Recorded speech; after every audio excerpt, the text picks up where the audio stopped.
Isang mapagpalang araw mga kamix. Welcome to my vlog.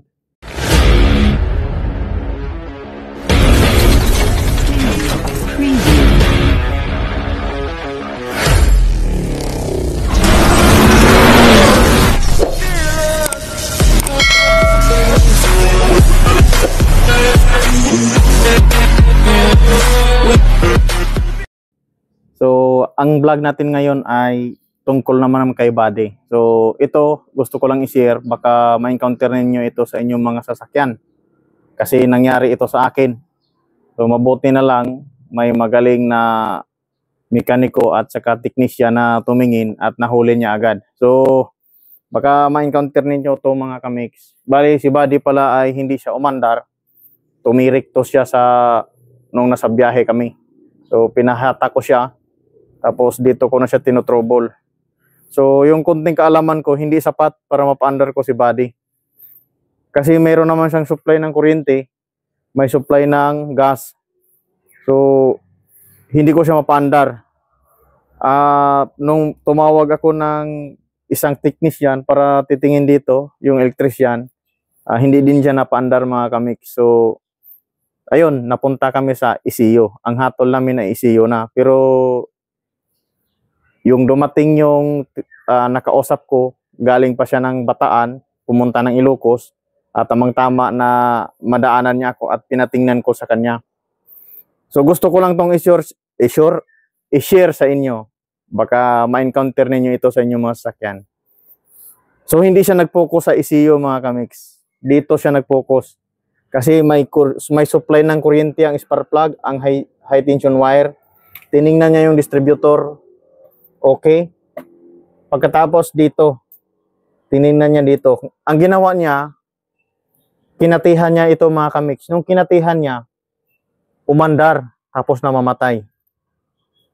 So, napaka-basic lang yung troubleshooting niya. May supply ng gas. Ang problema pala, yung supply na yon ay hindi sapat para mapa-andar niya ito. So, ang nangyari mga kamix, binuksan yung tangke, tinignan yung fuel pump. Kasi ganito pala ang mangyayari mga kamix. Dapat pala pag unang susi, ang buga ng fuel pump, hindi mo mahawakan sa daliri. Yung butas ng yung hose, pag pinipigilan mo, hindi mo kayang pigilan, talagang bubulwak. Ang nangyari kasi mahina, kayang-kaya mapigilan ng daliri. So nung binaklas yung fuel pump, ito siya mga kamix.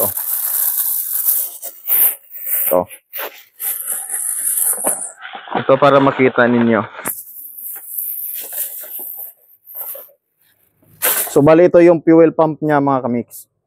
Nung binaklas to at saka tinis namin, ang nangyari, hindi nabuo yung lumalabas na gas. Mahina na yung bomba niya, tapos may singaw siya dito sa puno, sa liig niya. Kaya yung supply ng gas pagdating dito, kinapos, kaya hindi siya mapaandar.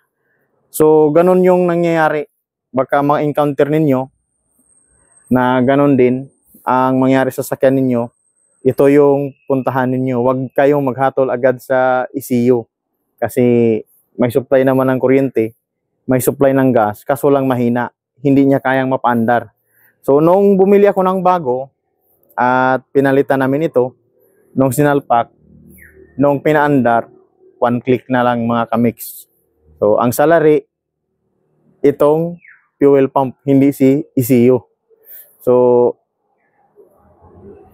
mayroon na naman akong natutunan na bago doon sa elektrisya na mekaniko. Galing pa ng Bataan, napunta ng Ilocos at dinaanan niya ako.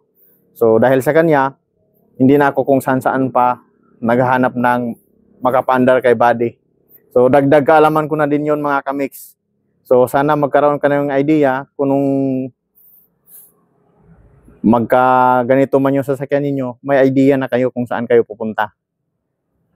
Thank you for watching. Pa-share naman ang ating video at pa-subscribe na din mga kamix.